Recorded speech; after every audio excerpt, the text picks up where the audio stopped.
மறைமுகமாக சதி செய்பவனும் நேரடியாக உன்னை வஞ்சிப்பவனும் என் பார்வையில் இருந்து தப்ப முடியாது.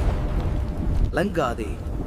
உனக்கு அநீதி இழைத்தவன் எவனாக இருந்தாலும் சரி, அவன் எவ்வளவு பெரிய பலசாலியாக இருந்தாலும் சரி, என் சூலாயுதம் அவன் கர்வத்தை அறுக்கும் நாள் நெருங்கிவிட்டது. நீ இழந்த ஒவ்வொரு கௌரவத்தையும், நீ ஆசைப்பட்ட ஒவ்வொரு நியாயமான தேவையையும் உன்னிடம் வந்து சேரச் செய்வது என் பொறுப்பு. உன்னை சுற்றி ஒரு நெருப்பு வளையத்தை நான் அமைக்கிறேன். இனி எவனும் உன்னை தீண்ட முடியாது. என் அனுமதியின்றி உன்னை ஒரு சிறு காற்று கூட அசைக்க முடியாது. வீழ்ந்து விட்டோம் என்று முடங்கிப் போகாதே. சிங்கம் பதுங்குவது பாய்வதற்குத்தான். உன் பொறுமையே உனக்கு வெற்றியை கொடுக்கும். நீ நேர்மையாக இரு, தர்மத்தின் பக்கம் நில். மற்றதை நான் பார்த்துக் கொள்கிறேன்.